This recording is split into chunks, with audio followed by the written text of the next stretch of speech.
Thank you, Zeke. Hello and welcome to Movie Smackdown.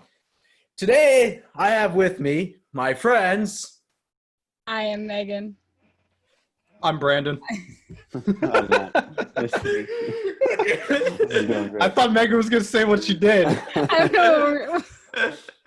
So close. We're just roll with it. All right. Don't Go do ahead, anything. Megan. All right, Brandon, go. What? I'm Brandon Nito. I'm a editor for a company, Little Dot Studios. Matt. Well, I'm Matt Martin. I once had an internship with Montecito Picture Company, which made the film series we're talking about today, as far as I know. As far as you know. Yeah. Okay. Well, I know they made it. I don't know what else we're talking about today. Oh, okay. True. Yeah. I'm currently unemployed, but I work in film. I have a film degree. Yeah.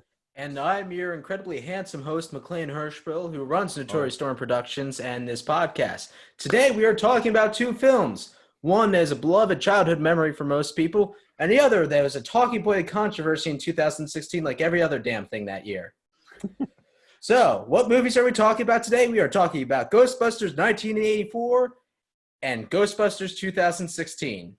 Oh, I forgot they just kept the same name. Yep. Yeah. So we're going to first go with our first thoughts. So what are our first thoughts on Ghostbusters 1984? I was just refreshing my memory, having never seen the entire thing before. And I think it actually still kind of holds up. It's just very silly. It's very 80s, obviously. Yeah. It was like that and Back to the Future are kind of the epitome of cheesy 80s fun futuristic movies. Everyone was really into like the science being cool and stuff. But there's comedy in it. Like, it's a comedy overall. The CGI is so bad. It's like But comically it's bad fun. now, though. Yeah, They're like, it's so bad that it's kind of funny now. for sure. But probably people in the 80s were like, oh, that's cool. But now it's like, it's funny. There's like a gargoyle dog thing in one of the scenes early on that like leaps through a door and stuff. And when it's in the closet, it's all dark and everything. And then when it jumps out, it's got this full white outline around it as if it's glowing. And it doesn't do that in any other shot. Yeah. Hmm. Yeah. I was like, the original is just like kind of super. They didn't try to make it anything more than what it was. They're like, we're making something kind of dumb, kind of fun, and we're just going to run with it. Everything's going to have like one-liners. Everything's just going to be a joke to everyone. We're just making something fun. We're not trying to make something that's like saying something for society or trying to make high art. They're just having fun with it. Yeah. Which is kind of the magic of this movie. It's a weird case of lightning in a bottle where it shouldn't be good if you pitched it, but it is. How about you, Megan? Your thoughts? I honestly have always liked that movie. I grew up watching it. I always thought it was funny and weird and quirky. You know, I think it still holds up obviously today. Childhood favorite, I guess. Yeah. Yeah, this was a fun movie to revisit, especially for this podcast, because it was like this, like I said, it was lightning in a bottle. It feels like it shouldn't have worked if like it went any different way. I think it also kind of helped Dan Aykroyd truly believes in some of the stuff they talk about in this movie. Sure. We could get to that later. So what are our thoughts on Ghostbusters 2016? I actually saw this in theaters when it came out. So did I. That was a drive-through. What? I saw it in like the drive-in, you know. Not the Like, drive-through? You know what? You just, hey! You just had it at Wendy's, like as you pull through. No one wanted. Sometimes to if you drive by the drive-in and you have the radio station on, you can listen to the movies for like a really long period of time. But like for the beginning part of that drive, you're just listening to just straight static. Yeah. So what you do is you loop around the block so you get the whole movie for free. Yeah, there you go. Yeah, but I actually saw this in the new one in theater. New one, they're making a new one, like another one in their like new franchise they're making. But I saw it in theaters. Everyone online was like super up in arms because they just made the entire cast women. I'm like, that's not the issue with the film. It's just super like, I guess super remakey, if that makes any sense. Like it's just trying to cash in on like that 80s nostalgia that's like, I guess kind of common right now. Like a Yeah. lot of things are trying to do that like 80s style or like putting things in the 80s. So like I feel like the writing and like the jokes, just nothing landed in the film. Like nothing against like the actresses in it because like they're all funny in other things. They're just not funny in this new one. I think almost all of them have been SNL alum too. Yeah. Yeah, so I think there was like, just to kind of build off of that, this was like a politically charged movie, and there was no neutrals. So it was either you had to love this movie because there's going to be this great feminist marketplace, and then people saw it and kind of like had to bite their tongue about it, or you hated this movie because you were A misogynist asshole. That's what it was like written online. Well, and honestly, I think who's what's his name? Milo Yiannopoulos should really thank Paul Feig for making this movie, because I don't think people would know his name if it wasn't for this whole movie coming out and the controversy it stirred up for him. Mm-hmm. So who else has first thoughts on this? Well, when I first saw the remake, I didn't want to see it. Well, I wanted to see it because Melissa McCarthy, and that was I didn't want to see it. My dad wanted to. Yeah. The only reason I saw it at drive-in twice is because it was, of course, the film that played before the second film that I wanted to see. Double features. Come on. That Matt, have you not been to a drive-in? No. You said you've seen Ghostbusters twice. I've seen the remake twice, unfortunately. When was the second one? At another drive-in. They kept pairing it with things because no one wanted to see it. It's what I thought about. But interesting. I don't know. I like only movie we have. Yeah. I like the subtle things that like how it was in the same building and they had Bill Murray come back. Not that he was in the same role, but they had him in the film, and there was all and like they had they had the ghost that was one of the ghosts from the original. Yeah. And like I liked all that. Like my note at the first scene when Bill Murray shows up is old Bill Murray is sad. Oh god. You're ruining it. I liked the nostalgia factor of it, but at the same time, like I wasn't a fan of the majority of the females except for Melissa McCarthy. Nice. Really, I don't know. It just wasn't my movie. Yeah, they just like, I don't know. Like, I guess I always come back to the writing because, like, literally, it was just like super, like, I guess, cringy at times. Literally, what's his name's character? I can't remember his name right now. Hemsworth. Oh yeah. His character was the cringiest thing ever, and he's just hot like, guy. Literally, that's all it was. His character is hot guy, and they all like fawned over him. Yeah. What are some other comedies? It just felt like they were taking the women's rights thing, and they were like making fun of it the way they did it. Yeah. It's kind of a problem from a writer's perspective of like, if you want to make do it as a comedy. Oh. Matt, you might need to. Matt, you cut out there for a moment. I'll start over. And I still heard you in the other room. Yeah. What I was saying was that from a writer's perspective, when you try to make a big political statement of any kind, and I mean, just making the cast all women isn't like that big.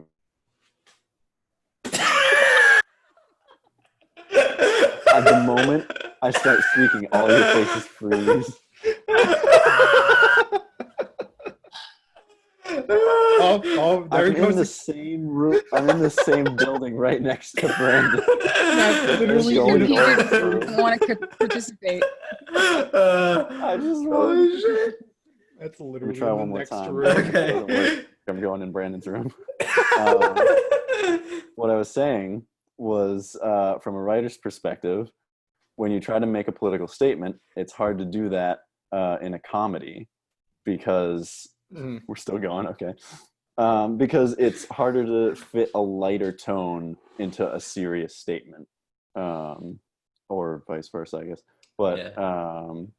it it makes it feel almost like you're making a joke, and then when you're watching the movie thinking this is what the big new thing is, like now we have lots of lead female actresses, how are you supposed to take it seriously, I guess, because they just keep joking about it, maybe. I don't know, I feel like And it that kind of makes it weaker.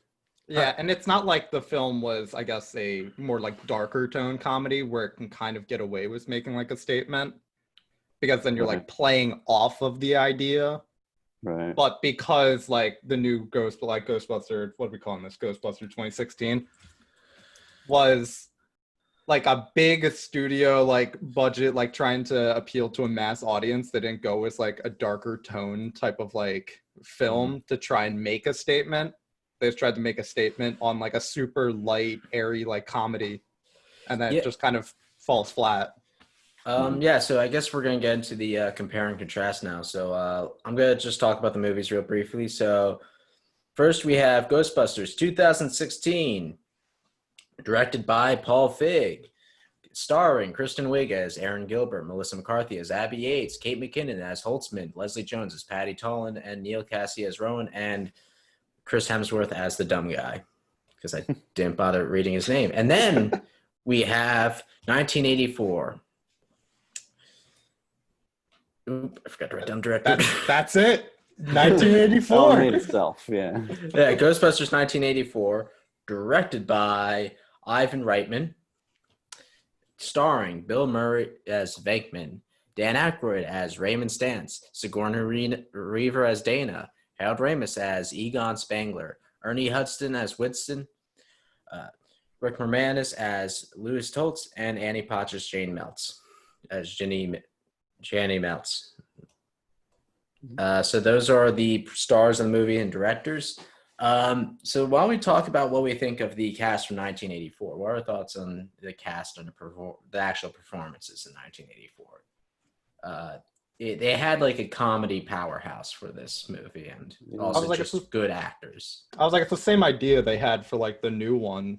They tried to just get a bunch of like comedy powerhouses from like SNL, put them into one thing, and just see how it goes. But I feel like the big thing separating the original and the new one is Dan Aykroyd was like the main writer for the original, and then he's in it. So like there was a plan for like him to be in the role, and then also he obviously knew the character and like knew what he wanted to accomplish with it. So they had like a better plan of what they wanted to make with the original Ghostbusters compared to the new one, which just kind of felt like we are making something to make some cash. Well, I think Dan Aykroyd being a writer, in addition to being in it, also kind of he truly does believe in this stuff about like the occult and the ghosts. So I think there's, with his aspect in his performance, he kind of could allow everybody to figure out what was okay for, ad-libbing and talking about. So there's kind of him a real level of science in his mind, where there's nobody like that acting in this new one. I think Bill Murray is a big reason the first one's so successful.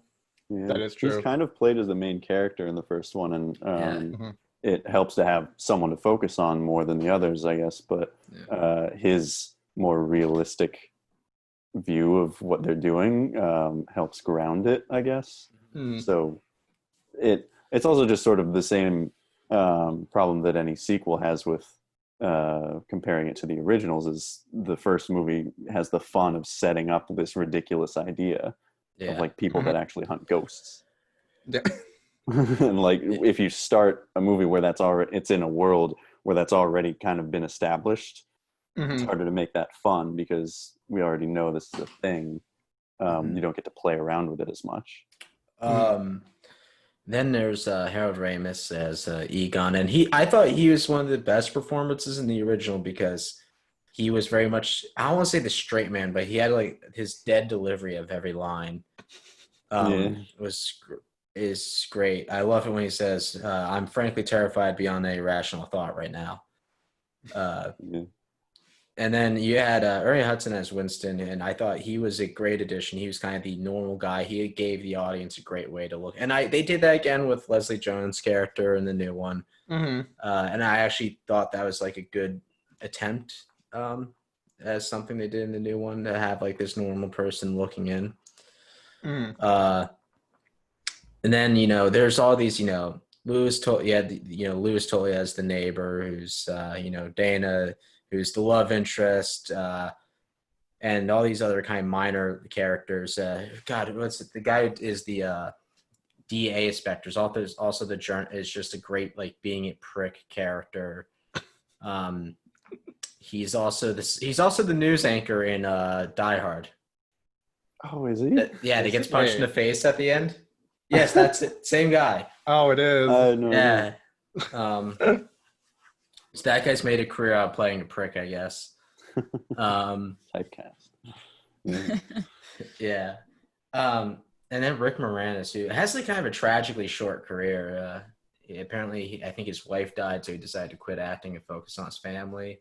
So yeah, ended up having like a very tragic. But he's a funny character. Spaceballs. He's a great actor in that.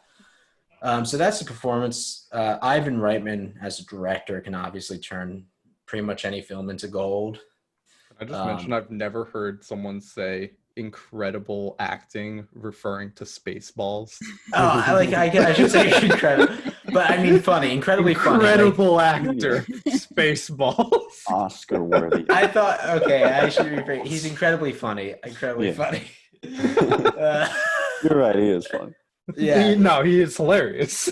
And he's kind of good to be essentially the guy who gets ragged on all the time. He's in this, he has like the worst luck of anybody.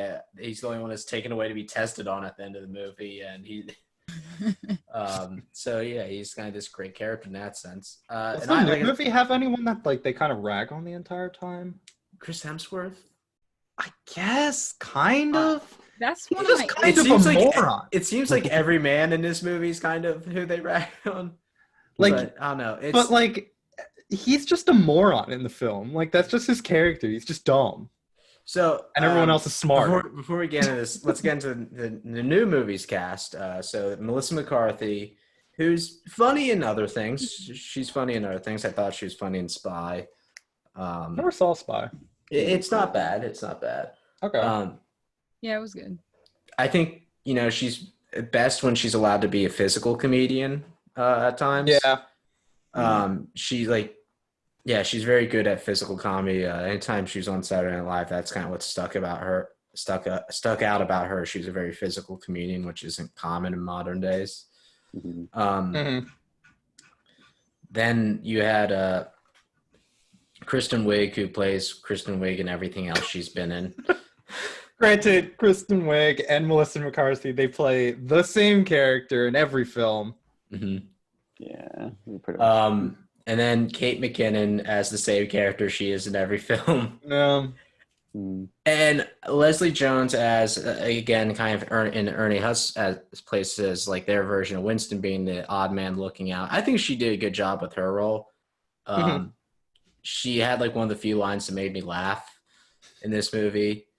I can't remember what it is, but I remember it was a line she said I thought was funny. So yeah, that's this cast, and then you had Chris Hemsworth as a dumb guy, and then you had their like kind of creepy villain dude who, So I guess let's talk about like kind of because I feel like it's going to be like what we like about each movie. So what we like about the original Ghostbusters, like what really makes this movie stick out to us as a good movie. I would say just like because it was the first one and like no one thought of it, you are able to like, as what Matt was saying, like you get to play with this idea of like it's literally people that hunt ghosts. Like the only time I'm like, no, that's modern. But I was gonna say like we never think of anyone like physically hunting a ghost. Like you think of people like doing a seance and like summoning spirits and stuff like that. You don't think of people like with a vacuum like going to suck up some ghosts. You're just like, no one's sitting around like, yeah, that's a profession.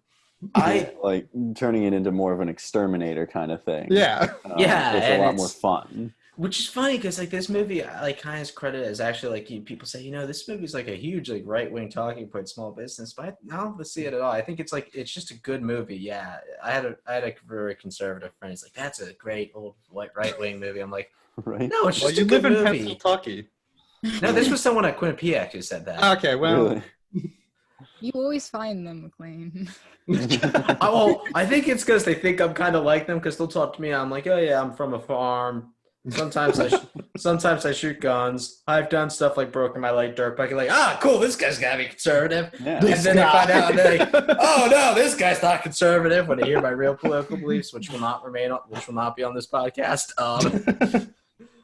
Yeah, you're right. It's very like no.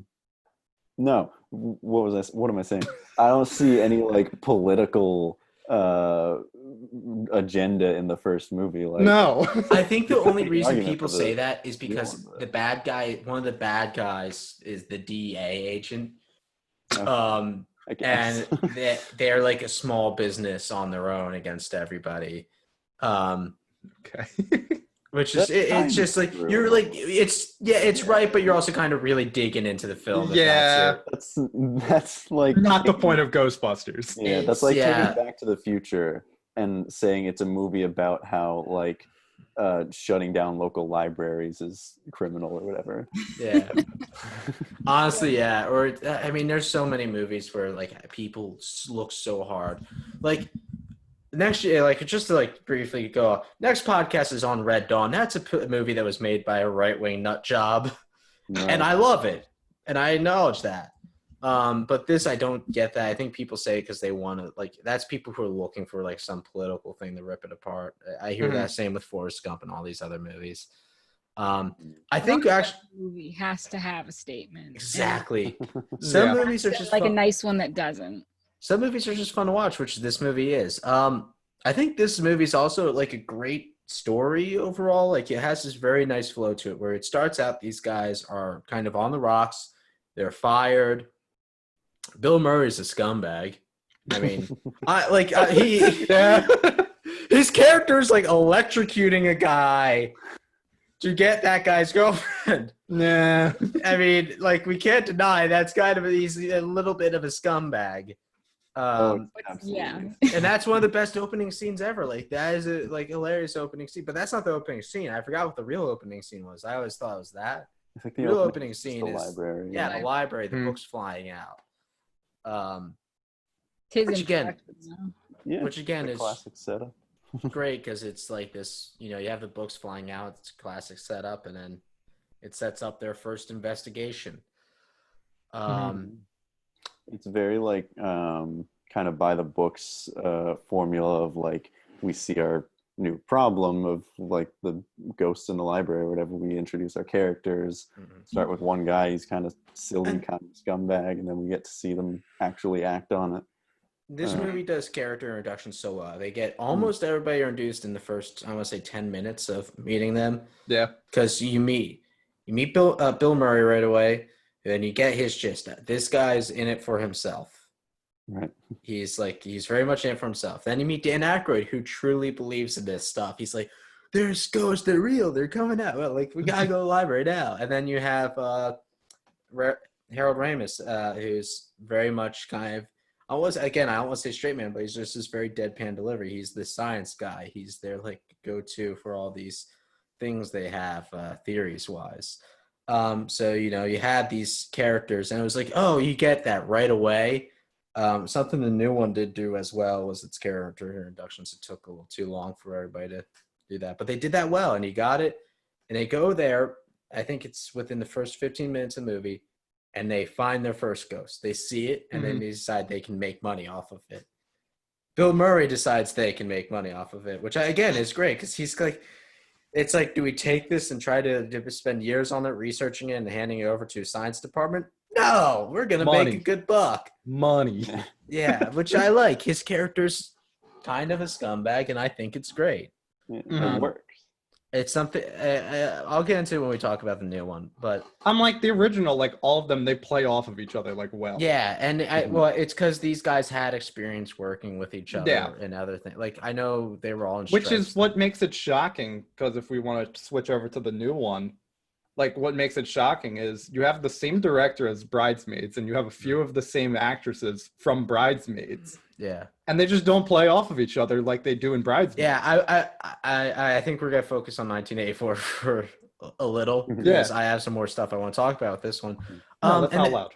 but yeah, Brandon's Brandon, I am God here. I can send you to break room if I want. This is a movie. So we have this great story arc. So then they have their first bust, and it's this Slimer, the Slimer, who's probably the most iconic ghost of the movie. I mean, Mhm. yeah, Mhm. who's based off of what's his name, Belushi. John Belushi. Is Yeah, it he really? is. Yeah, he really is. John 'Cause they Belushi. said- Yeah, apparently they said the joke was, oh, this ghost that's like gonna be this very vulgar drinking, because like very early on, apparently early on drafts, this was like a much dirtier movie apparently. Okay. And Makes so sense. like they were gonna kind of have like this like really they were gonna have Belushi as Ghost. That's what's their idea. That was gonna be the whole thing. And Okay. their joke was, oh, it's the ghost of Belushi. Probably a smarter idea to make it like a slime blob rather than Yeah, just just have another it be him. character. Just Yeah, him. SNL. yeah. But I think knowing that it's kind of funny revisiting, like, yeah, that actually kind of makes sense.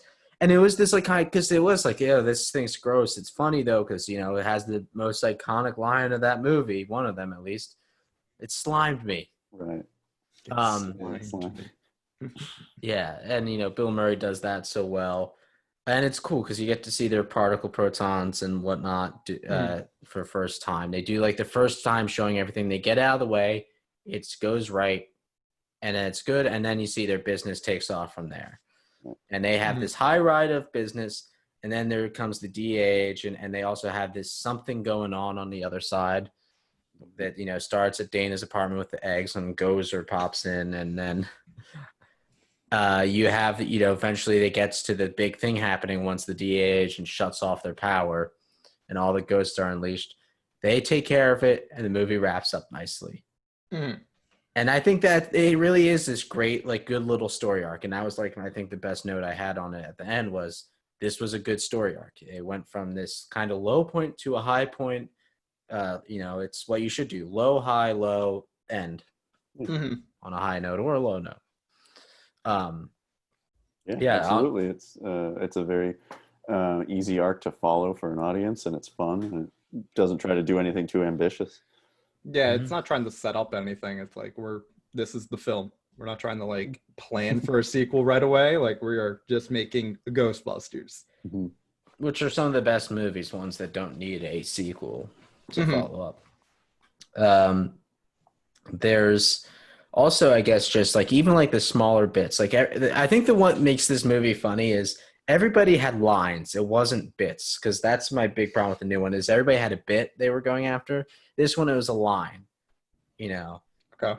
Like and a lot of the people who deliver like these like side characters who deliver these one-liners were comedians. Like the guy they run into the elevator was a comedian at the time. The guy says, "Well, what kind of cockroaches are you after?" Right. Like there's like a lot of them were comedians, but they only delivered one line, and that's good. One line and then move on. That's a good way to do jokes like that, because this is a comedy movie. It's a effects-driven comedy, which there aren't enough of. I'll stand by that. It seems like the idea of effects-driven comedies don't exist much anymore, or at least good ones. Yeah, I always say that slapstick is the highest form of comedy. Don't people say the opposite? People think the opposite, I guess, but when you watch like the Three Stooges, Okay, yeah. that'll always hold up because it's just like someone gets pushed down the stairs and like lands on their head. It's hilarious. Yeah. It doesn't like matter how old you are. Yeah. Yeah. Yeah. Well, And all these characters in this movie, again, were so uniquely different in how like their characters acted. Like there's a scene when they're going to buy the firehouse in the original where like, Bill, like, Harold Ramis and Bill Murray like questioning this, and Dan Aykroyd is like a fucking little kid coming down. It's like, this is great. We should see if we can stay the night here. Yeah. That's great because that's a great like character define. Like this is who this character is. He's easily excitable, really gets behind this, and really believes in what he's talking about. Mm-hmm. Where you have the more scientifically rational Harold Ramis, and then you have Bill Murray, who's I'd say the normal. Initially, he's the normal character. Bill Murray. Yeah, he's Bill Murray. Again, he's great in this. He's kind of a scumbag, but he's like that fine line of like, hey, he's a scumbag, but we kind of root for him. Yeah, he's like kind of like a lovable asshole. Yeah, like he's an awful person, but you're like, I kind of like him. He's fun. Like sure, he electrocuted that dude. Yeah. And then I love the scene where they're at the hotel and he's like writing up the charges. Well, for containment, it's $7,000, and he's like, that's absurd. He's like, we could just put it back. Yeah, all right, we'll release it again. No problem. No hard feelings either way. And like it's good. That's I think what makes it good. It's like it's not a whole bit about we could put it back. No, that's absurd. It's we could put it back, and then the guy rolls his eyes and deals with it. Mm-hmm. It's short, sweet, and it's done. And this movie holds up There's two weird things about this movie. It holds up well as to terms of how it looks. It's also a movie that kind of only work in the context of the 80s, I think. Oh, 100%. Like it's such an 80s film. Which is again why I don't think it works well for the remake is that it is kind of this thing. They never question anything. Like they admit they find out ghosts are real, and like there's really not much discussion beyond they find out it's real. And I kind of love that. Like, this would be like a major life-changing event for the world. Like, I'm sure suicide quotes would go up in like the skylight, and it would change society forever. But they don't question it, and that's kind of perfect. It like think of one movie. The only time they kind of address like, well, this would change religion forever is like a brief scene when the Pope like says, "Well, we will pray for the end of the world not to happen." Mm-hmm. And like I said, every character in this movie says something funny or is good at being his designated character. Like even the DA guy, who I really should remember his name, he's such a prick in this movie, but he's great at being a prick. Right. Yeah.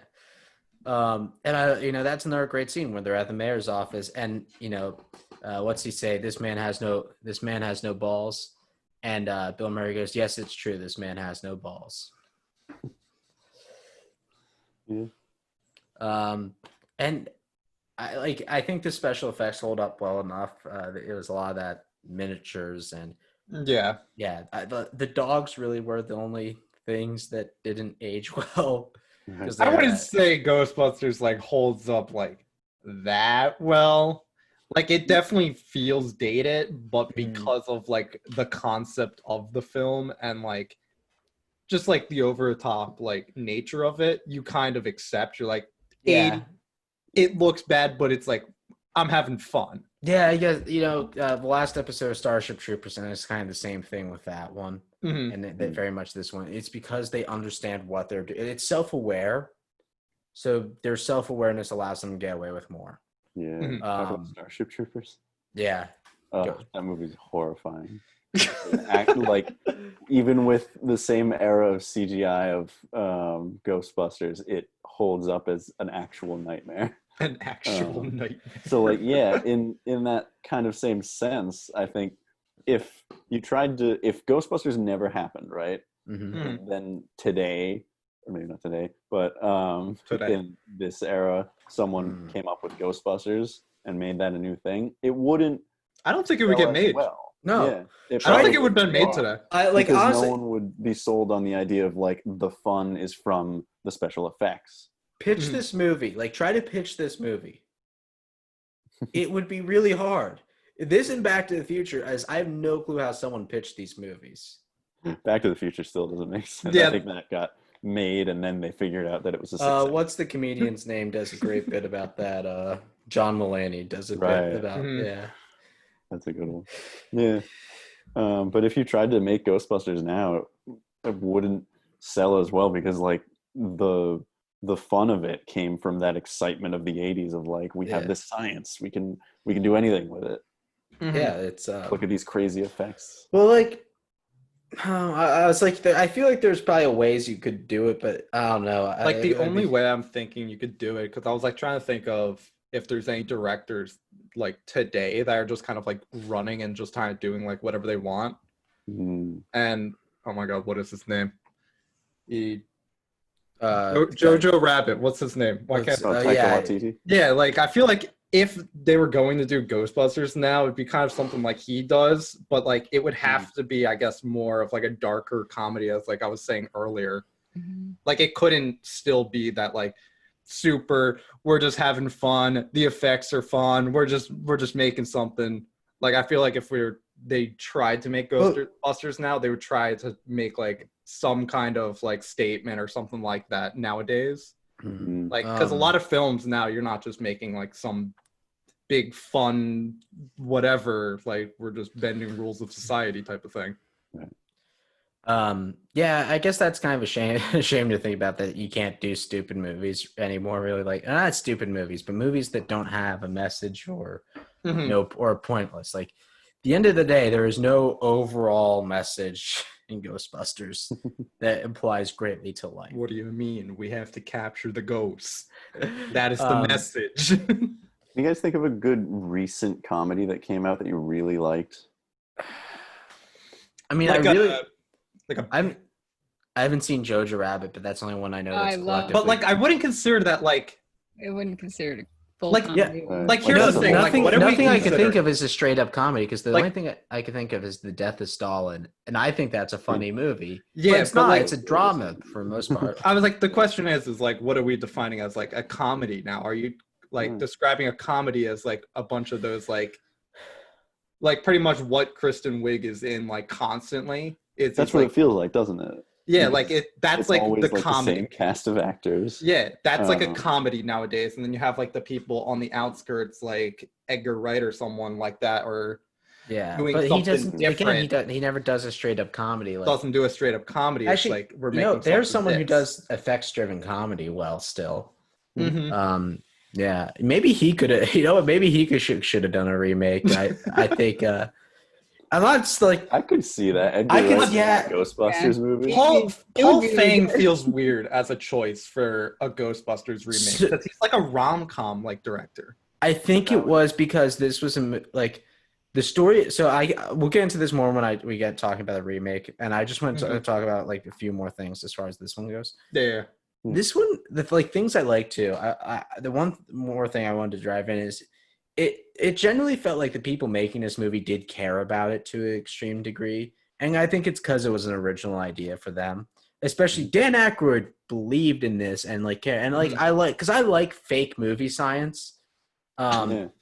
You know, it's like because I read a lot of sci-fi books, and I always love it when they have science. It's not real science, but it's their defined world of science. Mm-hmm. And that's something this movie does incredibly well. Same with Back to the Future. That's bullshit science, but it's great movie science. How do we do it? Plutonium. You know, they were just writing that like, how are we justifying this? This. So, really quick, interesting Like a fact about movie. Back to the Future. Originally, it was supposed to be a refrigerator instead of a DeLorean. Was it really? And in the first Why few a scripts, fridge? they're afraid too many kids, though, would get in the refrigerators because That's of a this movie. good call. But why a fridge? How did they write the rest of the movie, man? I don't know. Yeah, that's like I would like to see that early script. Like there's movies I hear How do about. they like, travel? Oh, a fridge. Oh, okay. Like how do you get started? Like for the last Oh. Indiana Jones when the bomb went off and he was in the Right. refrigerator. That's how it happens every time. True. Bill and Ted's Excellent Adventure, right? Yeah, They've got the the phone phone booth. booth that travels. Yeah, Aren't they remaking that movie? they're making a They're new doing one. a new one. Yeah, Yeah. a continuation, and it's supposed to be their daughters this time around, right? Oh, Is it? I Yeah, thought they were that's- in I don't know it. if I followed Keanu Reeves on Instagram because I want to know what's coming as far as John Wick movies. Oh, yeah. Yeah, I don't know when that's coming out now. Crap, Yeah. I still have to see the third John Wick. It is so good, but Yeah. getting off topic. Yeah. I don't think there's any ghosts. Well, he causes some ghosts. Yeah. That would actually be a funny movie, Ghostbusters going through John Wick. Oh my god, why are there so dead people here? There's this guy named John. He's a bit of a dick. Somebody shot his dog. Now we're all dead because we work for this fucking gangster's dad. Yeah, so then there's let's talk about what do we like about the remake, and I feel like I like that he just really completely goes right back into topic like that. No hesitation. That's how you be a good host. You just gotta be like that. Keep it rolling. Yes. So what I actually kind of want to say, I do like some of their attempts at fake science in this movie, because that's like I said, that's something I like in movies. They clearly had a world well thought out. And I also do like some of the bits. My problem is they have a funny joke and then it runs on too long. And honestly, one thing I kind of liked is with some CGI, they were able to do like some more inventive things with how they bust ghosts. Like, the idea of punching a ghost is actually semi-entertaining as a thought. And these like ghost grenades, there was some creativity in some stuff. But on the other hand, as far as the story goes, I wasn't as entertained. Everybody think of one nice thing to say about this movie. I think that at the least, the actors and like the cast and crew, they all had fun making it. Yeah. A lot of them were people who have worked together, so they probably enjoyed getting together with the same group and just making something kind of silly, even if the script might not have been like their original idea or anything. I'm also gonna say I don't think this movie deserved as much of the hate as it got, because I don't. 100%. I also don't think any of us were really meant to be the target audience. I don't think so. I have some questions about that. Who was the target audience? I feel like it was kids, but there were some jokes that I don't know. What was it rated? Is the question, because I don't recall. I don't remember off the top of my head. I would say it's. I would say PG-13. Yeah. I would. It's PG-13. Yeah. Which is practically for kids at this point. Yeah. That could be a whole another podcast. Yeah. Yeah, it was definitely not targeted towards people who enjoyed the first one, in my opinion. No. Which is weird, because if you're making like a remake of like an old 80s film, you would want to get like the core audience that loved the original and try and make something that, or you like at least try to get both. Well, yeah, no, make something that they're gonna love, because obviously if they love it, you're probably gonna get people that have never watched the original or have only seen it like once or twice.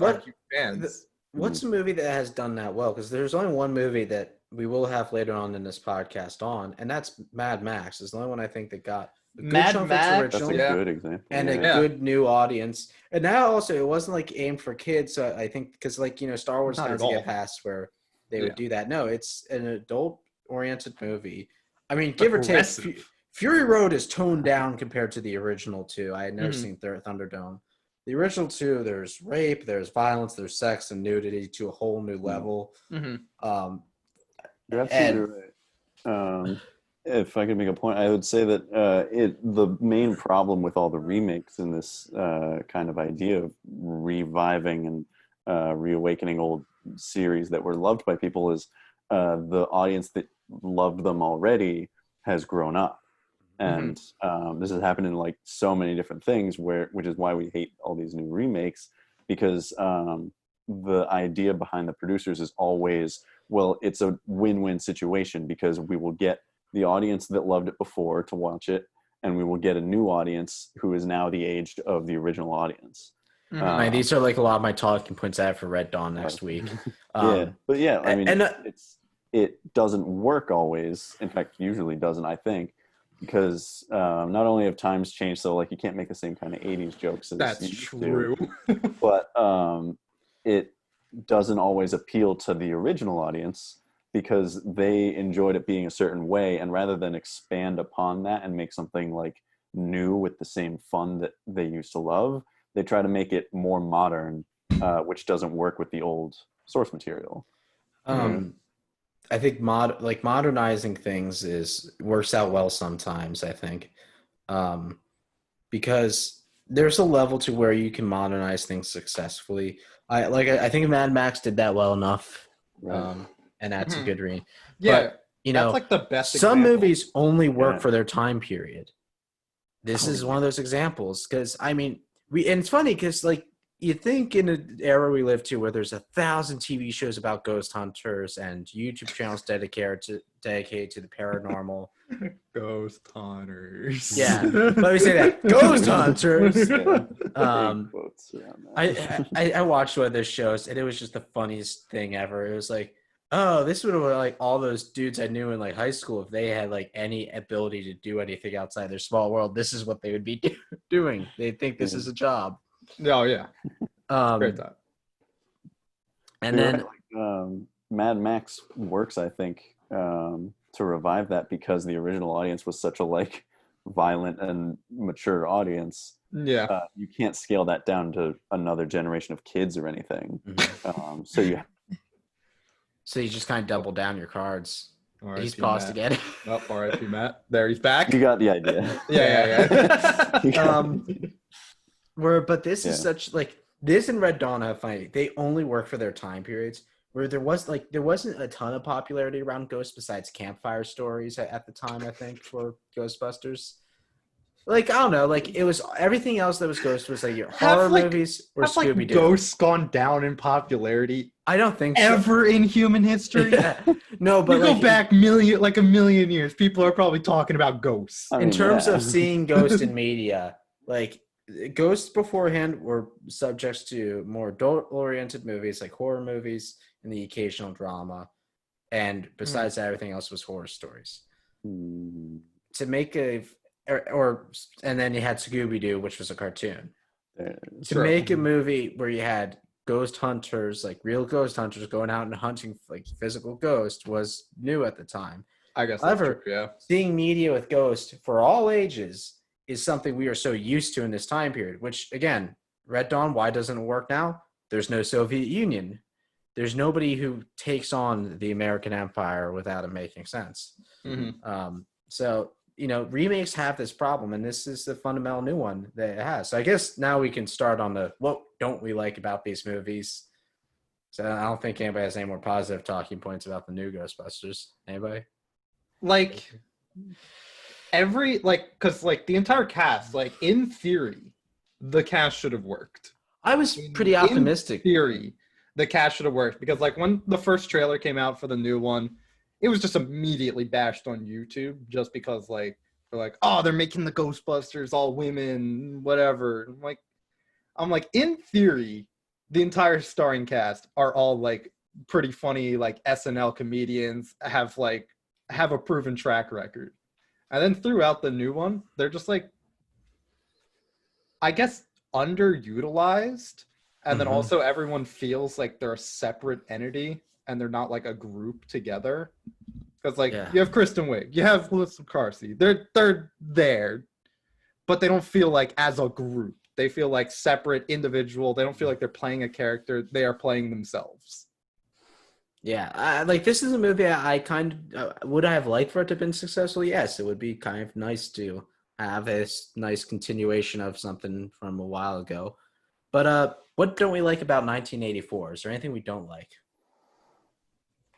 Yeah. I'm like, I don't know if I'm the sole one. I was like, I'm not a huge fan of the Ghostbusters franchise, I guess. Mm-hmm. Just because I didn't grow up with watching the Ghostbusters while I was a kid. And then my dad and my mom, they're not huge fans of Ghostbusters. So I didn't have this environment of Ghostbusters, fun movie, whatever. So I go either way. I'm like, it's one of those movies that I like it. I'll watch it with if it's on, but I'm not going to search out to watch it. Mm-hmm. Maybe that's because I'm not a huge fan of the over the top 80s movies, which was the common trend in that time. I associate this movie with Halloween, so I think I end up watching it on Halloween a lot. But I don't know if I would have went out of my way unless I was doing this podcast to watch it. I think that's a fair point. Mm-hmm. It's one of those movies. You're you hear the theme song, you're cool, fun, good theme song, and you're that's the Ghostbusters theme. This movie's kind of like Independence Day, where if it's on TV, I will not change the channel. Like that, it's one of those. You're watching, it's like on, you'll watch it, it's fun. But like you have a bookshelf of like movies. Is Ghostbusters the original or the remake? Is that the first movie you grab? Probably For me, never, it's right? not. Yeah. Uh, Well, Megan, you grew up with it, right? yeah, I definitely watched it around Halloween with my family every year. And it was something that I'll watch around Halloween and stuff, but I'm never gonna like Mm-hmm. go out of my way for it. And I certainly wouldn't for the new one. Yeah. What do you mean? I'm Clearly, not a all fan of Kristen Wiig. I just don't like her at all. Yeah. Not a fan? Like No. any reason why? I think she's obnoxious. Okay, well, granted, pretty much everyone on SNL is obnoxious. Yeah, I don't really like That's all their characters. It's Yeah. the Their humor that characters they are have now, obnoxious. Yeah. Yeah, I don't know. I like Melissa McCarthy. She's good. No? Yeah. She's over the top, but she's good at it. Yeah. Okay, yeah. I don't like any of the characters Kristen Wiig plays. Usually, I feel What's like going on in the background, Megan? There's some screaming going on. Yeah, what oh, is my happening? bird. That's the bird. That's I'm not torturing anyone. I Sorry. know you have a bird. Yeah, Um, I'd bring her up here, but she'd freak out and then fly into my door, and I hear her. That's content. That's content. This is a podcast where everything goes to hell. I knew it. Content. Yeah, I would agree. I think a lot. Well, to answer the original question, I guess what I don't like about the 1984 one is it's actually pretty misogynistic. That's true. There's a lot of like, I'm gonna like, There's two women character that are named in this entire movie. yeah, that's true. A lot of the women, I think all of the women in the movie don't really get much respect. There's like a ghost blowjob quick scene, Yeah. during montage that like had no setup. That was like Dan after- Aykroyd insisted that made it through. He Apparently, really wanted that. that's apparently something I heard. That has made it through. That would. Make I know sense. someone that's like that, and he may have taught us at school. Oh, I feel like I know. Is he maybe by? No, you're gonna say it. But you get like scenes like the beginning when they're at the library for the first time. They're interviewing the old lady who panicked and says she saw a ghost, and they ask like, "Oh, well, are you menstruating?" And it's like, all right, man, you're kind of laying it on a little thick. Yeah, I think that is again with a lot of these. I'm doing old versus new movies a lot of time. One of them I found is the original Longest Yard, and just watching the trailer, this is going to be a movie I'm uncomfortable having one of my friends watch. Yeah. Like, yeah.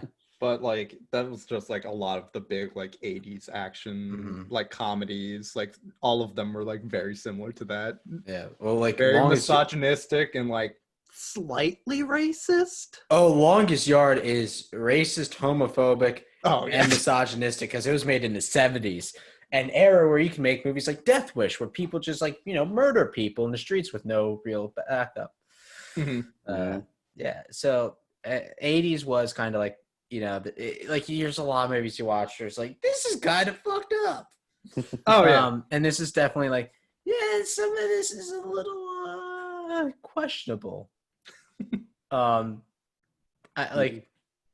I remember hearing like people like, at least in the first one, there were strong female characters in the first one. No, there weren't. Sigourney Weaver, this is by far like the exact opposite of her character in Alien. Mm-hmm. She I always am proud of Alien for giving her a mostly respectable role.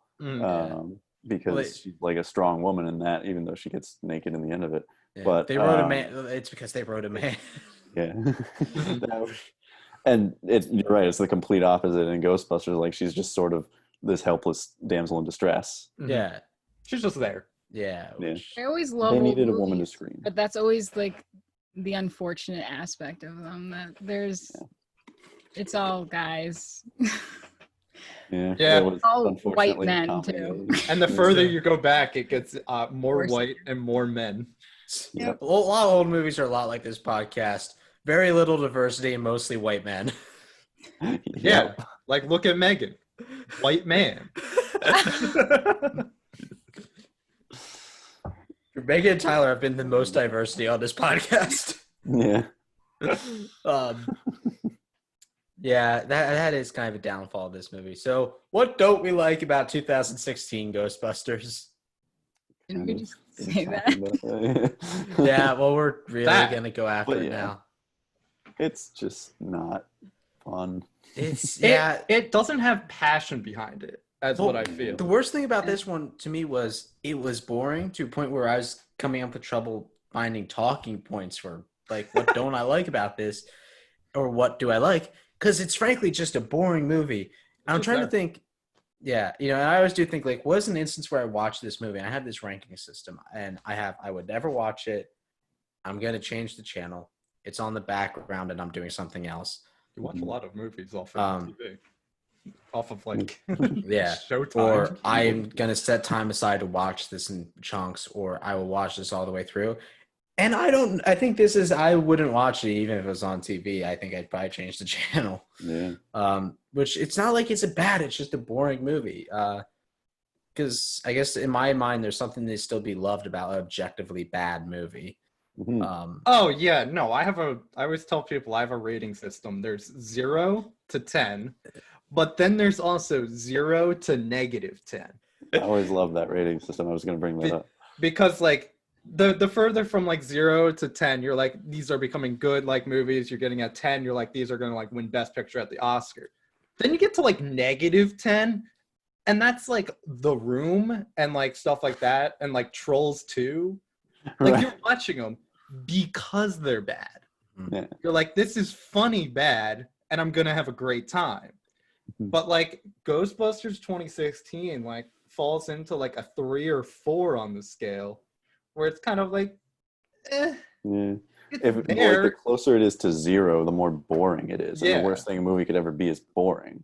Yeah, you because- want to at least have fun. Yeah, especially if it's like a comedy, like you go to have fun. Yeah. And if it's just not funny and not like interesting, if it's something that you've seen before, there's no appeal. hmm It's Yeah. boring. It's to me Shake it up enough. Yeah. to me, it seemed like a big thing with this is they were trying too much to do. I think the fact that this was a remake kind of worked against them, because I feel like maybe they could have had a chance at working if it was a continuation, like, oh, what's a world where ghostbusting exists years later? But like, how do you? Yeah, Like, I how was do you thinking make this not a remake and more of like a a continuation? sequel, reboot, Which- whatever they call them, like soft The- reboot, I think they call them now. Yeah, which is kind of where Mad Max Fury Road falls under for me, but it also just doesn't really address the old movies either. But you kind of just get the feeling, yeah, this could be the same character still. And people have their own theories behind it and whatnot. My favorite theory is that Max is like a title people take up. It's not an actual name of a character, but different movie. I think the big thing about this movie was they tried too much to be the original. Like it, like yeah. And That's a good way to put it. sorry. No, I was gonna say I think the best way to make like a remake isn't to remake the old one; it's to expand on it. Mhm. So I guess thinking about like what you could do differently, I just had the thought of what if, having lived in this world. Granted, I haven't seen the full 2016 one, so correct me if I'm wrong. But what they did was they tried to keep it being there's just this one Ghostbuster place. But if it's been years, wouldn't there be They're other, like rivals. yeah, like what if they have rivals? What if it's more of like Yeah. there's ghosts Well, no. in So other in countries, the new one, the concept is nothing in the first movie ever happened. Yeah, This is Oh, completely redone. Yeah, it's like a full I remake. see. it is. Yeah.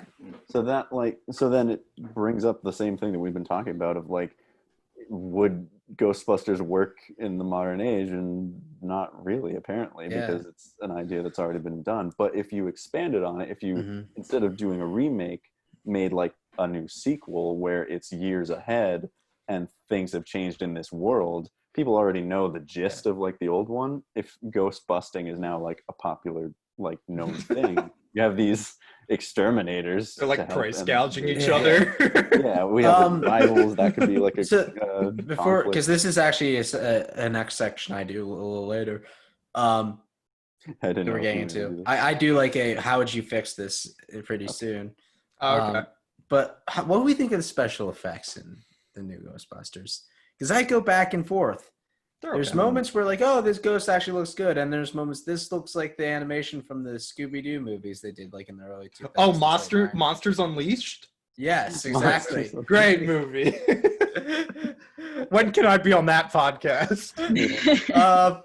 If someone else hosts this podcast and makes that decision, you can. Perfect. Okay, Matt, I need you to take over from McLean. All right, cool. Mutiny back on. Awesome.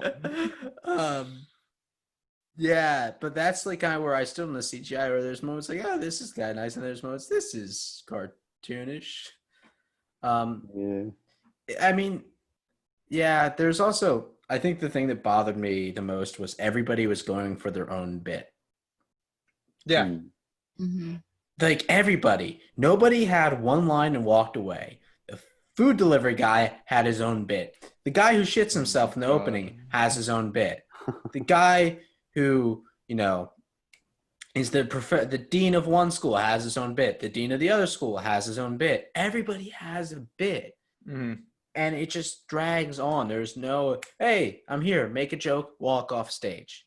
Right. It is, I have a bit, like, ooh, why do I only get one wonton? We're gonna exhaust this until it's not funny anymore. Yeah. And that's like the main issue is that it's like everyone is their own character and they're just trying to make an entire bit out of like that scene, every scene they're in. Mhm. Yeah. Yep. So like the I don't know how they do it in the remake, but in the original, back to the effects, is they introduce mid first ghost hunt that you can't cross the streams. Yeah. And that becomes like a thing later on. Never brought up in this movie. Yeah, and it becomes like, you're telling me this now? Like, okay, now we're paying more attention to the effects, even though it's like dated. It's still fun because the effects are part of the plot and everything. Yeah. When Well, the and, effects are like, that's the other thing. There's some, gag props. There's prop gags where, he says, don't look into the trap. I Right. looked right at the trap. In this one, the gag for every freaking thing they make is every time they use it, it goes horribly wrong. okay. Every time. True. Every time. The first time they use the proton beam, horribly wrong. The second time, Melissa McCarthy bounces all over the place like a deflated Oh my balloon. god, I forgot about that. The wood chipper thing accidentally destroys something. The ghost grenade accidentally destroys a guy's bike. Everything goes wrong. Like, they never just get a joke that's a quick. Everything has to take up time, and it's. Yeah. Like Actually, the first scene or the first ghost hunt in the original is that they destroy the place. Yeah, and it's like, oh, that's kind of stretched out over the scene, but like that was the joke, and then they move on. They don't do that in every single scene. yeah. So like I just double checked something. I want to see the budgets for both of the films. Mhm. Because I feel like sometimes if a film has a larger budget, sometimes it like the idea of the film gets away from it a bit. So the original one was on a budget of like 26 million. The 2016 one was on 144 million budget. So like that's why I feel like in the new one you get a lot of like kind of stupid gags. Like Melissa McCarthy flying around the room. I remember- because they're like, we have the money, put her on the ropes. Right. We'll swing her around the set, dude. Yeah, I do remember like what was like one of the funny jokes that actually did make me laugh, and it's not that funny. I just found it funny. Was Leslie Jones? She jumps into the mosh pit at the metal concert. I have a whole rant about the metal concert scene, by the way. And everybody gets out of the way, and she says, "I don't know if it's a race thing, I don't know if it's a late thing, but I'm pissed." And that was funny. Everybody gets out of the way, and she smacks the ground. And she gets up, and the ghost is on her shoulders, and she's like tries to pretend and be done with it. I actually thought that was a funny scene. That was the one time I physically laughed. One time. Now I'm gonna rant about the metal concert because this movie doesn't understand any culture that it tries to attack or make fun of. That's This the movie worst. is so blind to understand anybody. Like, their villain is basically an internet troll, but they don't understand the That's internet true. trolls enough to make fun of them. Their main cast of heroes are all down and about losers, but none of these people have ever really been down and about losers, so they don't know how to be down and about loser. These characters never have a moment of success. The government are all idiots, which, yeah, in the first movie, the DEA agent was the only idiot, but everybody who works for the Everyone. government is an idiot. Everybody, like, no one could have fed themselves. They're all so stupid. Chris Hemsworth is supposed to be the good-looking guy who gets hired on his looks, but he is too stupid to have made it to the age he is. Oh my god, he is so dumb in the movie. It actually is like infuriating to hear him like in a scene. I had to fast forward through every scene he was in. I am not joking. How did you fast forward if you saw that in a theater? I rewatched McClane's these up there movies. like All day. spinning the reel. I can't take it. And the shame is, it's actually kind of funny when he's being possessed later on in the movie. Like, I do think those, like, that's the only times I see Chris Hemsworth in that movie and don't fucking hate his guts. Like, the part that really made me, like, I remember seeing it the first time in theaters too. I sighed so loud, people stared at me, was when they hear the loud noise and he covers his eyes, because I went, Yeah. People turned their heads. Like, what else is he My ex-girlfriend got really mad at me. It's hard to watch, just bad comedy. Yeah. It's Painful. And then the metal concert thing, they didn't understand. Also, Ozzy Osbourne, I don't want to see him. I don't know why. Like, Does Ozzy he Osbourne, even tour at this point? Like, I he's just a walking skeleton at this point. I don't Like know how he doesn't have a he might career. tour, I don't know. He's just there. But, like, this movie doesn't understand it, metal fans. It doesn't understand anybody it makes fun of. And the fact that the delivery guy got the lines he did, it should have been a one and done joke. Delivery guy ripped me off, one and done joke. But nope, comes back and back and back throughout the entire movie, even when he gets to the after credit scene. Yeah. Wait, Yeah. really, I forgot. Yeah, there is. So remember, the big thing was she only got one wonton cut in half the first time, right? That's hilarious. That's hilarious, right? Well, at the after credit scene, she gets a whole thing, but this time there's too many wontons. It's just stuffed with wontons. Incredible. Yeah. So does anybody else have anything to complain about this movie? Because I'm now out of breath. Well, He's I angry. haven't seen that much of it, but I'm comparing that to like the bit, not to focus on the 1984 one, but there's one recurring bit that happens a lot, which is the geek neighbor who's always hitting on Sigourney Weaver's character. He always gets locked out of his apartment every time he steps out to see her. And like they throw that in at the end of a scene that like didn't even have him in it. Like Bill Murray's character exits her apartment, and then the guy walks out because he hears her door close, and then he's like, "Oh, it's not her," and then like goes and he's already locked out. That's the whole thing. Yeah. Like, it's quick. They move on, but like they just throw it in there all the time, and it's still funny because it's quick. But that's quick. It's a quick Yeah. joke, and it's now just like a running gag like Yeah. throughout the entire thing. I think a problem, and you could probably say this about a lot of the modern comedies like this, is they misunderstand what it means to build off of a comedic idea. Because Like, running gags are funny when they're quick. right. Yeah, like a running gag should be something that recurs because it's short and it's always just silly for a moment because you don't see it coming. But a big thing in comedy is to expand on it to make it more funny, like blow it more out of the ludicrous side of what it already is. And what they end up doing a lot of the time, especially in movies like this, is that they just keep going with it when it isn't funny. And that just gets irritating. Yeah, like, because I always argue to people that I'm like not a huge fan of like, I guess, US comedies. Yeah.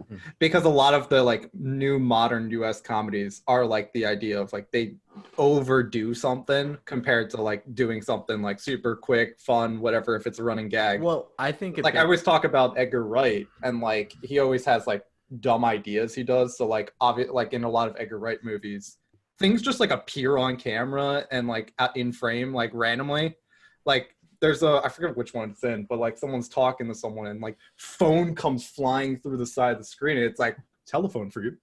Right. I think Like, I think it's like a middle of like a serious scene and it's like I think that's earphone. Hot Fuzz. Is it Hot Fuzz? I I wasn't think sure so. if it was Hot Hot Fuzz or has a lot of Shaun the scenes Dead. like that. Yeah. Like I also love Hot Fuzz, most like dramatic action scene in a movie. Only like one, like nobody dies. You know, one person dies when he goes through his action spree, and they do it to themselves.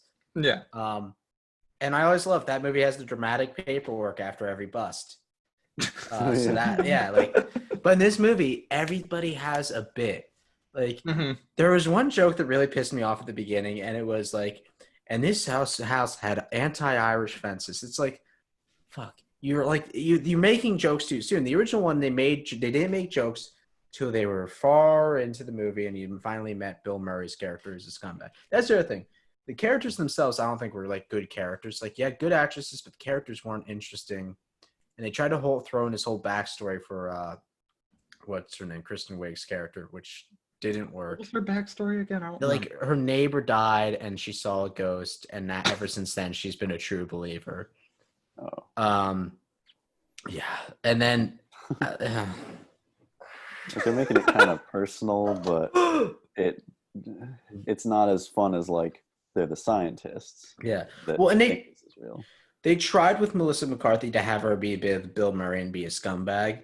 Yeah. But it didn't work because she was the wrong kind of scumbag where she steals stuff. And I'm like, okay, that's different than what he was. She's like, it's, I don't know. Bill Murray was kind of subtle about how much of a scumbag he was in the movie. Mm-hmm. Like there was thought, whereas her is just blatantly being a scumbag.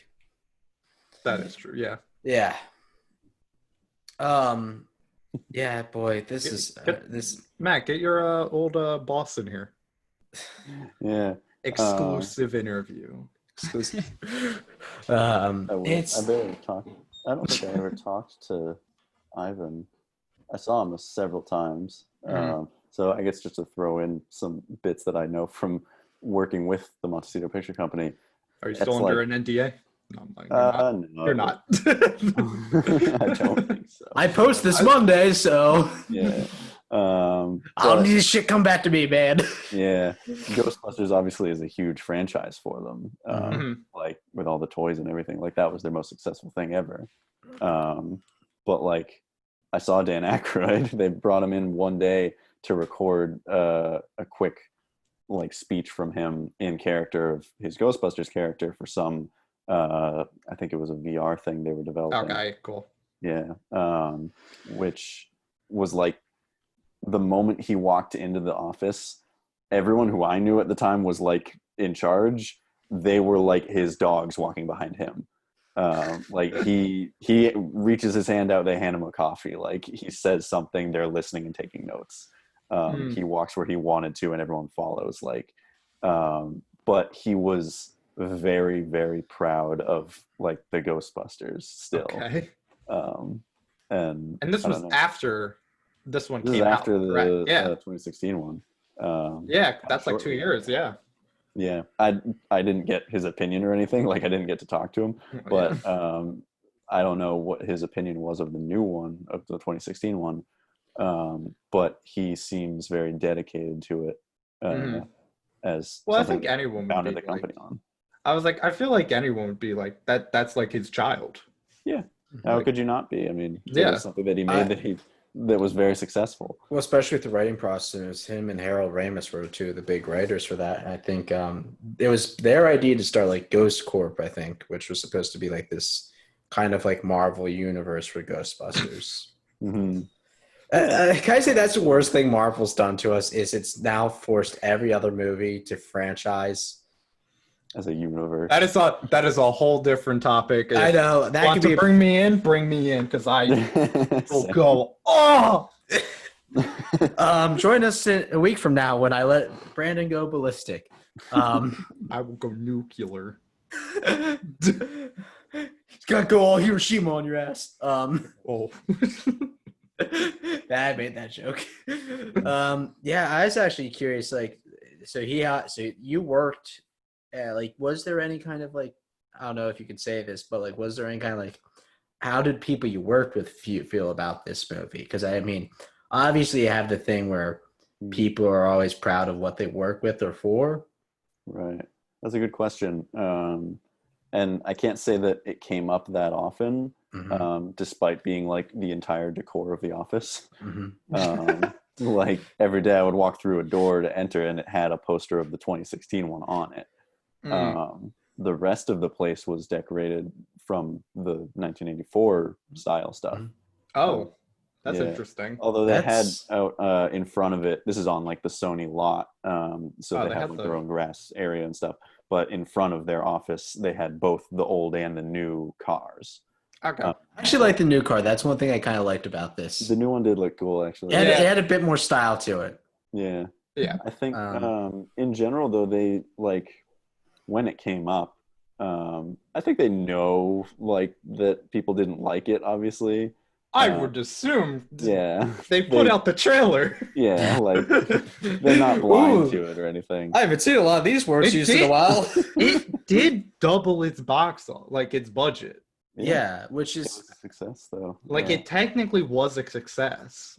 Oh, I think, and like I don't mean to sound mean, but they should completely thank all those internet trolls who hated them for giving a lot of people a hill to die on. They have to feel like they needed to go see it. I feel like that was a small chunk because I'm not saying this was bad, but I feel like we would have forgotten about it all. Everybody would have forgotten about it. It feels like everybody has kind of forgotten about it. I don't know if we would have like fully forgotten about it because like like Ghostbusters is a beloved like franchise. Like I don't think it would have completely gone away. But it would have been skipped over. Yeah. They would have done whatever was next in the chapter for them and moved on a lot faster because it feels like just the blowback they got from people in addition to then the semi-success they got because of that blowback. It is interesting to say the least. Yeah, and yeah, that's so I guess next section we do is what's the better movie? I thought we were doing, or was that later? That's after this. Okay. Well, clearly 2016 is better, right? Yes, good. Okay. The 2021 version coming out. Yeah. That one looks worse. I have not seen a thing about it. I didn't even know there was another. I think it was supposed to come out in July of this year, but the Mr. COVID-19 decided to change that up. You son of a bitch. Corona, you son of a bitch. Do they have a trailer for the new one or anything? There is a trailer, I think. I haven't seen it. I haven't watched it. My friend put that on here. I listen, I had a week of copyright claim strikes for another video I made, and that almost got my channel removed because I used a Johnny Cash song. So yes. Careful. No, it actually wasn't the Johnny Cash song. It was because I used the song from 28 Days, the music from 28 Days Later. That's what almost got my channel removed. Nice. That sucks. Which I have no problem with that. I get it. Licensing is a big deal. So yeah, but yeah, I think apparently like it's gonna be like heavy led by kids this time. What? Yeah. That's the reaction when someone told me this too. And they're making Luigi's Mansion. There we go. And I think from what I heard too, I feel like it's kind of looks like they're trying to cash in on the Stranger Things type of. Okay. The 80s nostalgia thing I was talking about. Like a lot of films are banking off of 80s nostalgia like Stranger Things because that was so popular. Yeah, that's kind of my promo for my next podcast, A Violent History. Is you remember the 80s? Yeah, it's not so great. Yeah, so I guess the superior movie, it's easier to 2016. say. Clearly, yes. 1984, just speaking, in my opinion, is a better movie. It's more enjoyable. I will watch it every time. I don't care. Like, there are movies I think that are great movies, but I will watch every time. And my scaling system for this is what movie would I watch every time? Right. This is the movie I'd watch every time. If you give me the choice between two, I'm going to the 1984. Okay, yeah. 2016 doesn't have redeeming qualities, in my opinion, and is boring. And a boring movie is worse than a bad movie. That's the worst a movie could be. There's no worse death sentence to a movie than being boring. Mm-hmm. It's unfortunate because it probably could have been better. Yeah. Yeah, I feel like it just needed to have like people behind it that believed in it more as like a passion project versus. Do you remember the Ghostbusters from the 80s? Yeah. What if we just did that? Do you guys remember the 80s? So, do you remember the 80s yet? Do you remember the 80s? You remember the 80s? You remember the 80s? Yes, go away. Okay. Please. I will remember. So, last category. How would you fix these movies? Should we like go in order here? Yeah, I guess we can. I don't know what the order is. So we usually do oldest movies. So how would you fix 1984 if you think you could have to fix it? Oh. I meant in order like each one of us goes, but oh no, you know what? Whoever wants to talk about first, go ahead, and then we'll go to everybody's thoughts. But how would you fix these movies? Megan, you first. Thanks. well, Putting you on the spot.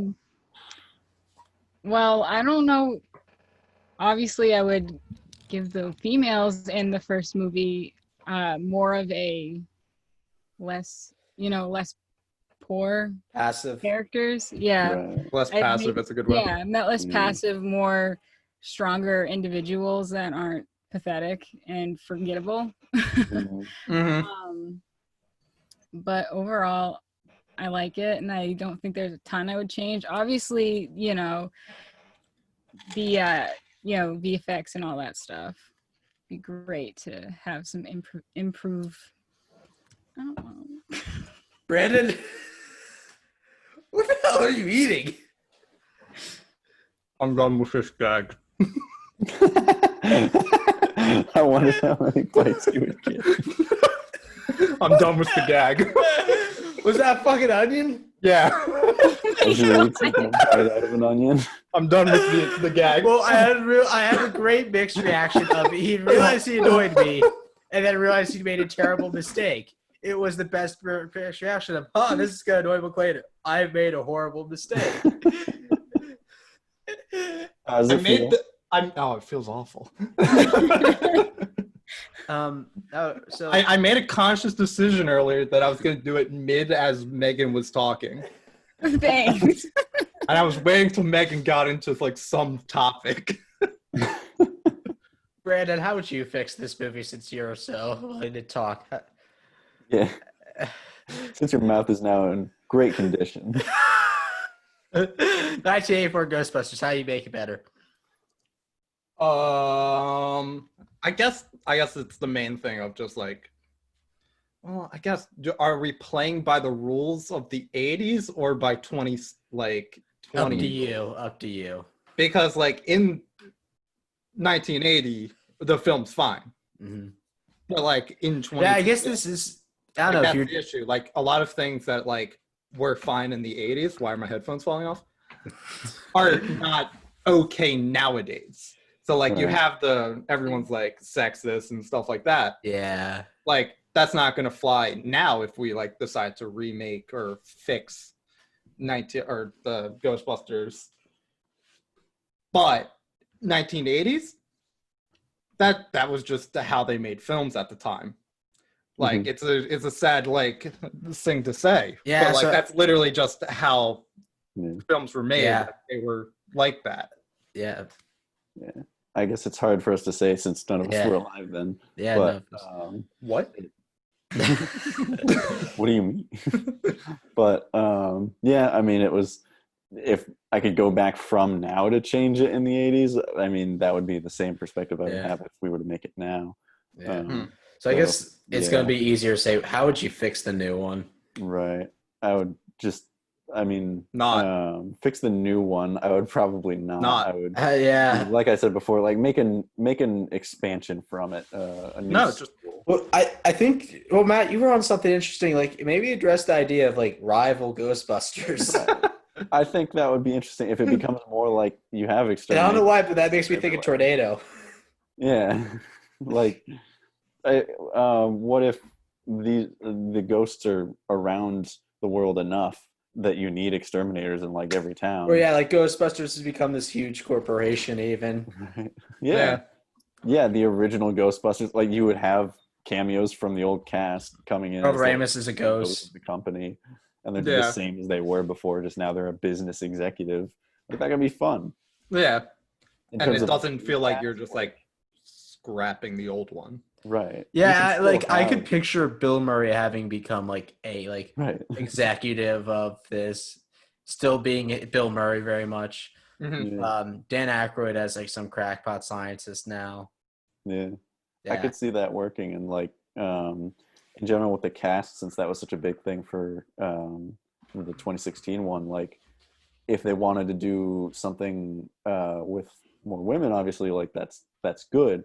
Maybe a fault might have been making the entire, like all four main characters of the team women.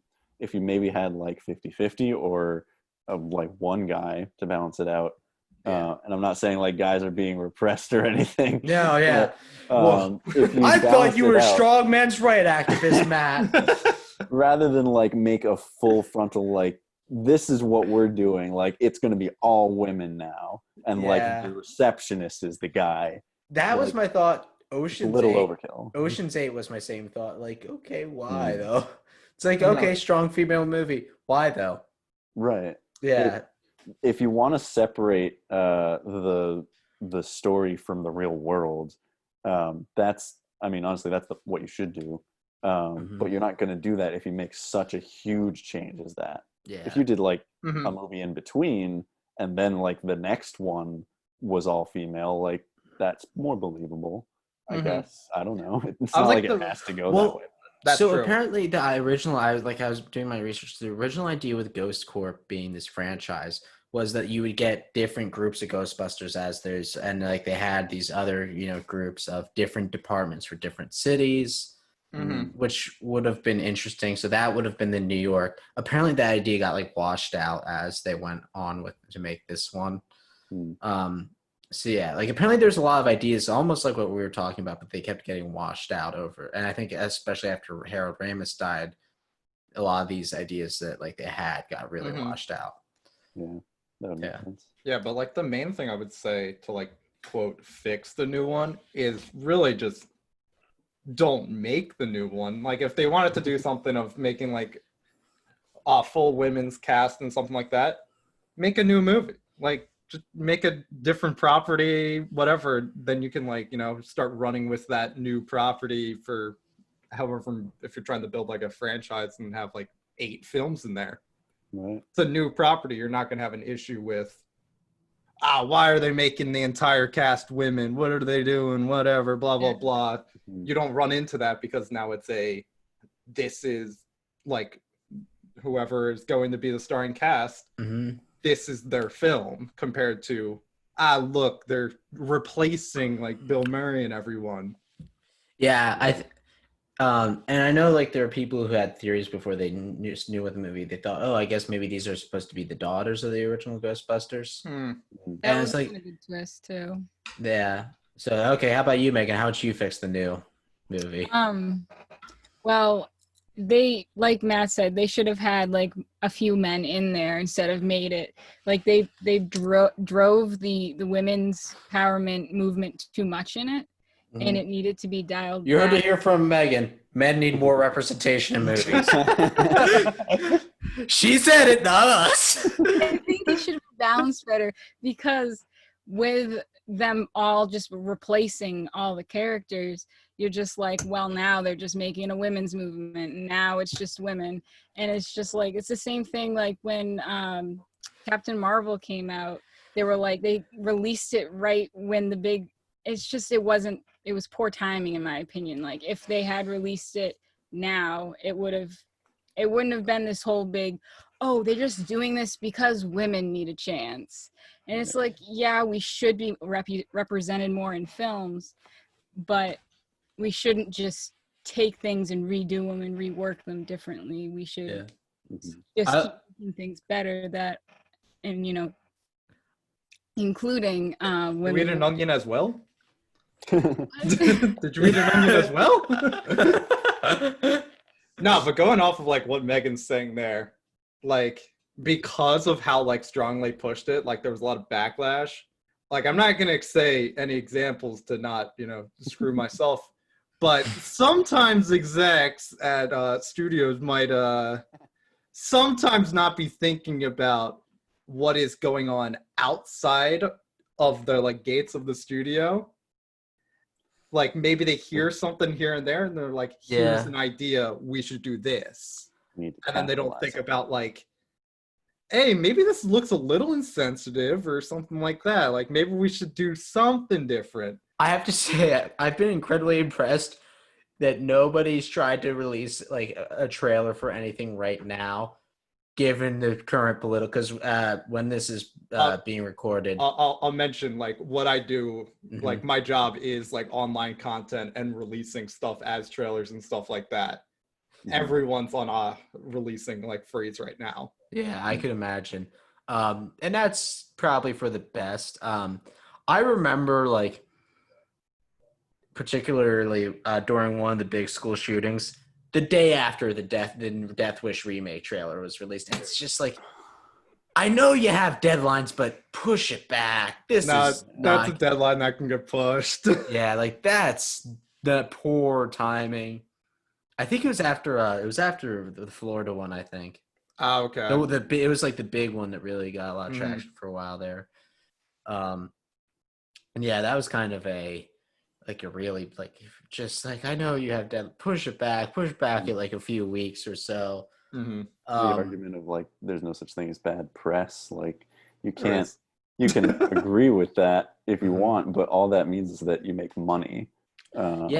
yeah, Hopefully, like you can get the Mhm. attention that you're going for by being extremely insensitive, but everyone will hate you for it. That's yeah. And not what I would call on good the type press. on the topic of No. on the topic of diversity in movies, I feel like Marvel, for the most part, does a good job of being fairly diverse in their characters, and so does Star Wars. The new ones do a good job. Like, they're not my favorites, the new ones, but they're better. I think even you get all these newer ones. They're doing a good job of being more diverse, which is something that wasn't Mhm. there for a lot of older movies. I mean, the most diverse character in the original Ghostbusters was the black guy. He was the only one that was different in any way. There are still just three white guys for for majority of that movie. Yeah. Well, yeah, that was like a common thing in the 80s. They're like, we're Yeah. going to try and look, I guess, like inclusive. So they Mhm. have like the cast and the black character. Yeah, and then you get one black guy. And then Yeah. you're like, oh, now we're diverse. But like, not really. You just brought in one dude. Yeah, and it's, I think we could go on about like there's so many movies, especially from this time period, and honestly, until recently, where the women were really secondary characters. Because a movie that will be probably on this podcast, again when we talk about the second Ghostbusters, Evolution, hates its female characters. Really? There's none of them get a single redeeming quality. There's a good amount of movies that really do hate their female characters that Yeah. have come out even recently. It's funny, like a recent movie, even so my lifespan doesn't age well. Considering I'm only 20. It's something from the 80s that doesn't age well, but like it's something from 2000 that's gotta be okay. That's pretty homophobic. Oh no, like early 2000s movies are like super homophobic, like super sexist. So they like slightly toned down the racism now, yeah, but like they were super like not like friendly So nowadays. while I was in the hospital, I started watching Scrubs. I know, perfect timing for that to come up in like my suggested for you at Hulu. Yeah, Right. Someone at Hulu has a sick sense of humor. Prick. Motherfucker. So I started watching that in the hospital, and I noticed there's so many jokes like sexist, homophobic, and even a bit racist. And that's 2000s. yeah. Wow, that's within my lifetime, and there's some that doesn't age well. Like it's really amazing. I think things that don't age well in my lifespan. And like, we're not even that old. No, none of us are. We're all, I we're mean, all in our early 20s. I'm 20. I'm exactly That is early 20. Yeah, I'm just saying, like, I'm very much Yeah. the youngest person Yeah. here, and I'm amazed when even a movie the last 10 years doesn't age well. It's Yeah. pretty amazing to me. Yeah.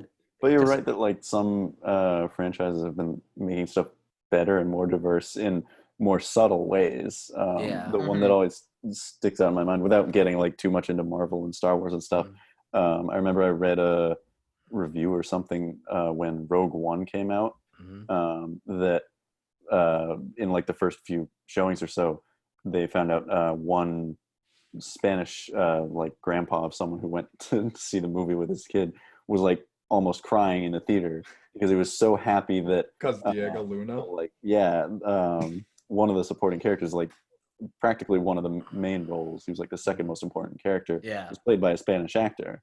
I think he was Spanish, right? Yeah, you're right. Yeah. But he was so happy about that because he was like, in my day, this just never would have happened. Well, to me, Especially being like a protagonist. Yeah. Rogue like, One. I think anytime there's It was like, interesting. Spanish Not only did they character. have a Spanish character, they had a Spanish character with a fairly heavy Spanish accent. Right. Because right. a lot of He time wasn't we trying get to be people white. who are Spanish, Spanish. or Asian, whatever, but we get them with an Americanized or British or whatever accent. Mhm. We don't get someone with their natural accent, which is something it's getting better to see more of that these days. And again, And like, we still don't get it that often because like Mhm. John Boyega, he's British. We get True. an American accent all through Star Wars. yeah, That's true. he's been very outspoken about what's going on, and that's good for him. Yeah. But yeah, Yeah, he was shouting "fuck Disney." Like in the streets, he was like, "Fuck Disney! I'm not having a job after this." Somebody edited him as Green Lantern, and I was like, you know what? Great PR moment for Warner Brothers. It's like, yeah, we'll make him our new Green Lantern. Although I think they're afraid of making that character after Ryan Reynolds' stint as Green Lantern. Hmm. Yeah, so I guess the overall ending arc of this episode is some remakes shouldn't be done because it's a concept that only works for that time period. And we'll be talking about that again next week when we visit a little film named Red Dawn. So I'm going to hit end recording here.